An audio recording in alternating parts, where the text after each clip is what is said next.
Welcome to 21st Sports Recap and Reaction for the New England Patriots at the New York Jets in their Week 16 matchup played December 27th, 2015, as the Patriots were looking to clinch home field advantage throughout the playoffs, having already clinched the NFC East Division title, and the Jets needed a win to stay alive in the AFC for the wild card spot as they entered the day in a tie with the Steelers and the Chiefs record-wise, and they were the odd man out entering this week, but they needed to keep pace, and possibly with a loss by one of those other teams, they could move up into the 6th spot.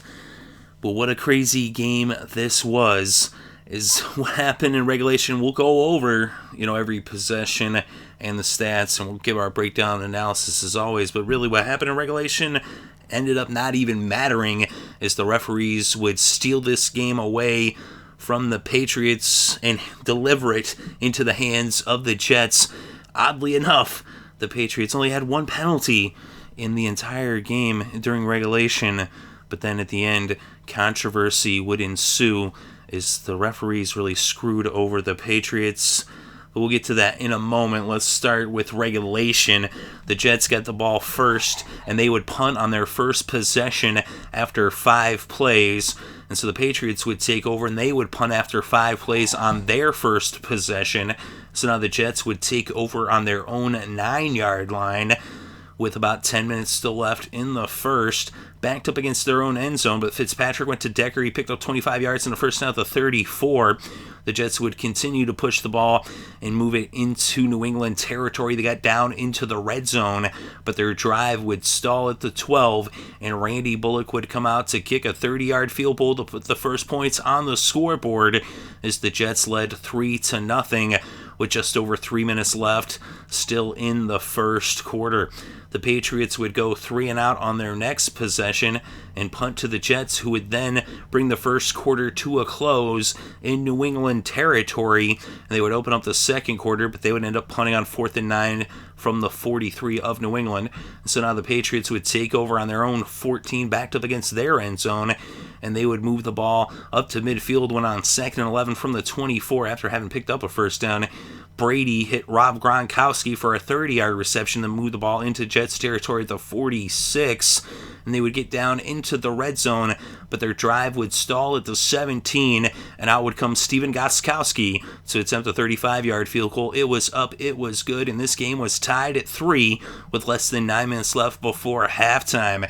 The Jets would then put together a pretty impressive drive, going 80 yards in 13 plays, eating up almost 7 minutes of game clock, as they would get all the way down to the 2-yard line, and Ryan Fitzpatrick hit Brandon Marshall for the 2-yard touchdown. Randy Bullock added the extra point, and it was now 10-3 with the Jets in the lead by 7 with less than 2 minutes left before halftime.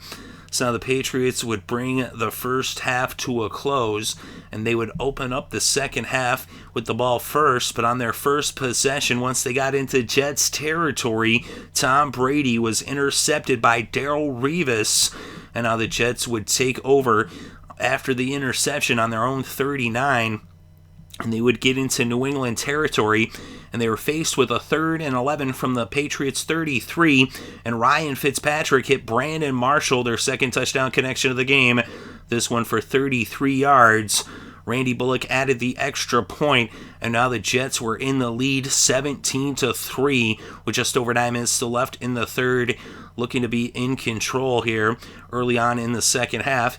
The Patriots would respond with a scoring drive as they would get into Jets territory, but their drive would end up stalling when Brady was sacked on 3rd and 8 from the 21 by Malden, and so out would come Stephen Gostkowski to attempt a 44-yard field goal. It was up, it was good, and the Patriots cut the Jets' lead to 11 with the score New York 17, New England 6, with just under 5 minutes left to play in the third quarter. So now the Jets would get the ball on their own 20 after the touchback on the kickoff. They lost 5 yards on first down, but then Powell picked up 10 yards on second down. And on 3rd and 5 from the 25, Jamie Collins comes up with the ball, and it's a 14-yard fumble return for the touchdown. Sheard hit Ryan Fitzpatrick's arm before he extended it forward. It was a pretty close play, but Jamie Collins came up with the fumble, and it was ruled a fumble after review, and it was a touchdown. And with the extra point by Stephen Gostkowski, it was now a 4-point game with the score New York 17, New England 13. So now the Jets would respond with a scoring drive as they would get the ball on their own 20, and they brought the third quarter to a close in Patriots territory. They opened up the fourth, but their drive would stall at the 31, and out came Randy Bullock to attempt a 49-yard field goal. It was up, it was good, and the Jets extended their lead to 7 with the score New York 20, New England 13. With just a minute and a half into the fourth, 13 and a half still left to play in regulation.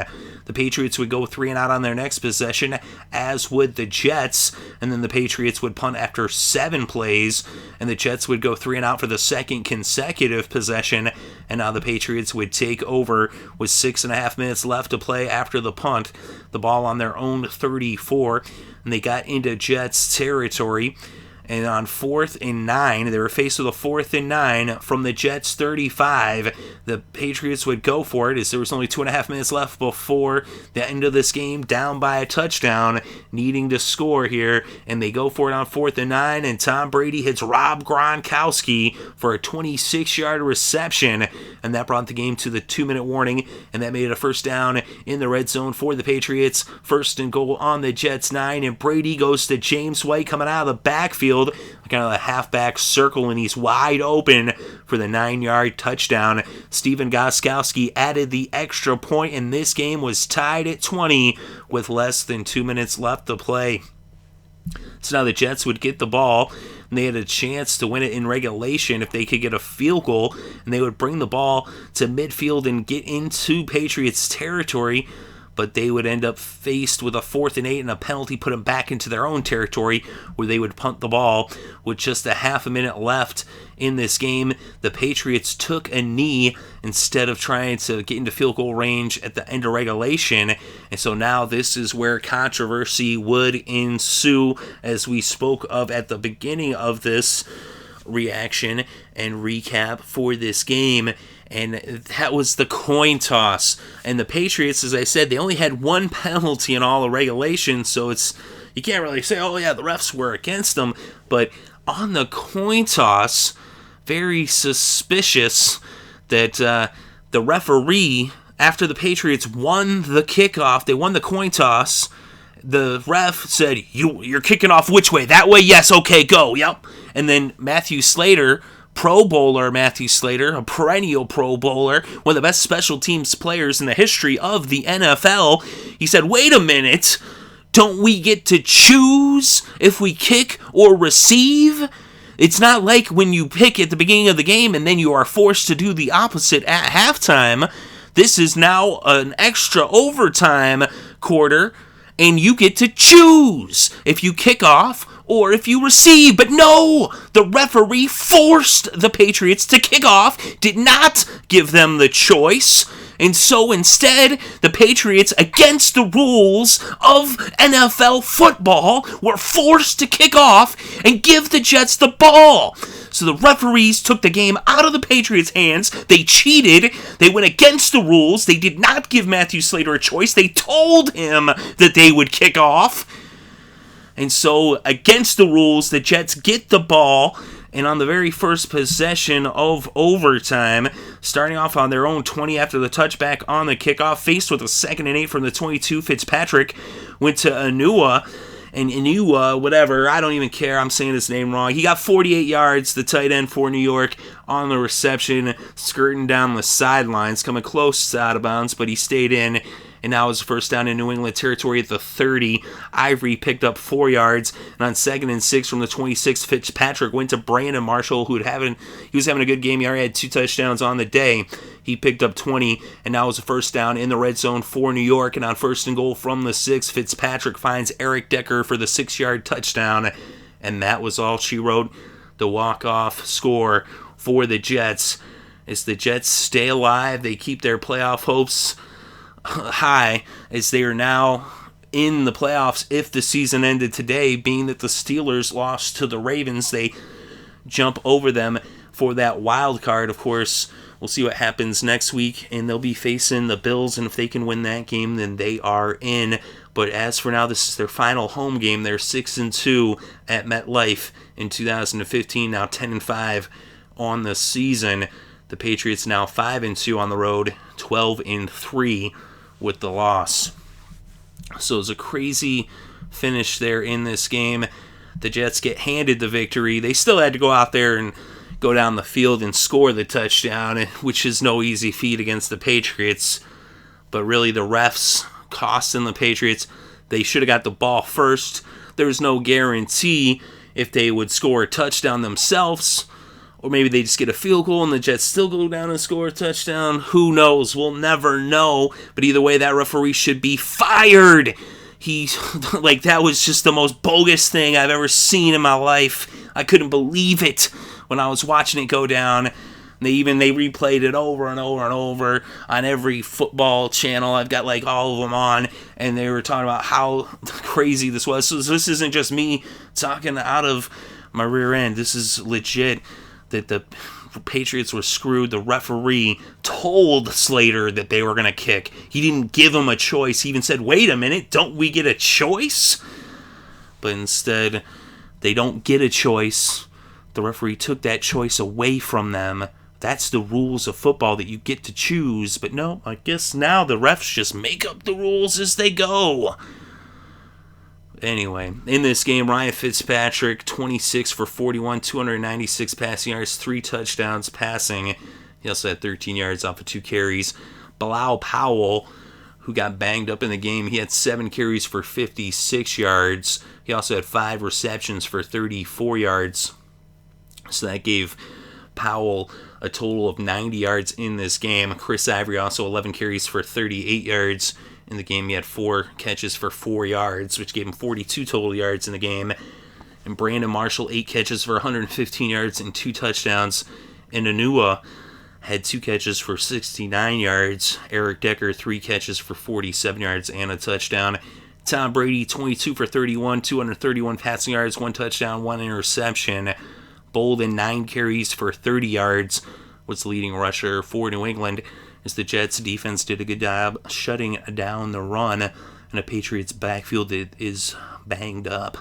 Rob Gronkowski, 4 catches for 86 yards, and Keyshawn Martin, 7 catches for 68 yards in this game. Bolden also had 5 catches for 30 yards, which gave him 60 total yards on the day, and James White had 5 catches for 28 yards and a touchdown. He also had 2 carries for 4 yards, which gave him 32 total yards on the day. As for the kickers, Randy Bullock was perfect, 2 for 2 on the field goals, 2 for 2 on the extra points. Gostkowski was perfect as well, 2 for 2 on the field goals, 2 for 2 on the extra points. And on defense, for the Jets, Malden had a sack, Richardson also had a sack, and of course Darrelle Revis with that interception. And for the Patriots, Jamie Collins with a forced fumble. He also had that touchdown. Richards had a forced fumble. Sheard had a forced fumble and a sack. We look at the team stats, 24 first downs for the Jets, 16 first downs for the Patriots. On third down, the Jets 5 of 13, 38% conversion rate on third down. The Patriots just 1 for 10, just 10% on third down, as the defense for New York was coming up clutch on those third downs. But the Patriots 3 for 3 on fourth down, 100%. Total net yards, 428 for New York, 284 for New England. And on the ground, the Jets netted 143 as they're running all over New England. And the Patriots just 63 yards netted on the ground, as they were really struggling to get anything going on their ground game. And through the air, New York netted 285. Fitzpatrick sacked once for a loss of 11 yards. And New England netted 221 through the air. Brady was sacked twice for a total of 10 yards lost. When we look at the penalties in this game, 6 penalties against the Jets for 39 yards. The Patriots just 1 penalty for 7 yards. The Jets had 3 fumbles. They recovered 2. They lost 1. And in the red zone, the Jets 2 for 3, 66%. The Patriots 1 for 2, 50% in the red zone. We look at the time of possession, 34 minutes, 4 seconds for New York, 28 minutes, 33 seconds for New England. So it's a really good game through regulation, and that's what's kind of sad to see, it play out the way it did in overtime, especially with that toss after it had been such a great game, back and forth, a real battle.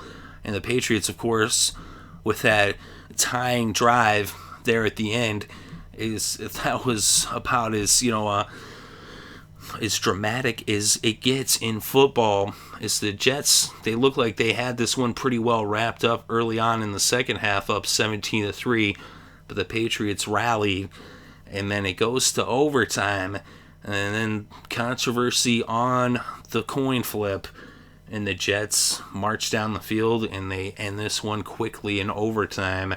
That's the thing, is once they got the ball at that point, they knew, hey, they had to end it, because you don't want to give the Patriots another chance. As the Patriots, when you give them a chance, Tom Brady will get the job done, as he did here, in the fourth quarter, tying up the game there after struggling all game long. The Jets defense really playing some excellent football throughout this game.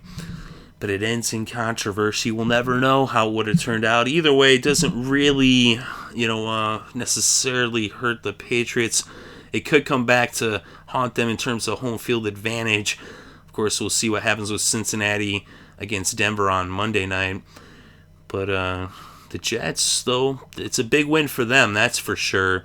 This one keeps them in position, actually leapfrogs them over the Steelers. So it was a huge win for the Jets as they come away with one. Either which way, I mean, they themselves, the New York Jets, they did what they had to do. They got the job done. With what they could control, they put forth their best effort. And it's not the Jets' fault that the referee made that huge blunder at the end of the game. They had no control over that. All they had control over is once they got the ball, they went and they took care of business and they went and scored that touchdown. So it's not, the Jets didn't, do anything wrong. It was the referee that made the mistake that would end up costing the Patriots the game. Of course, the Jets still had to go out there and take advantage of the opportunity that was laid in front of them, and they did just that, and so you got to give them credit for that for sure. But let me know what you think in the comments section below. Definitely interested to read your thoughts and opinions. Thank you very much for listening. It is greatly appreciated. I hope you're having a good week and having a great weekend and enjoying all the sports.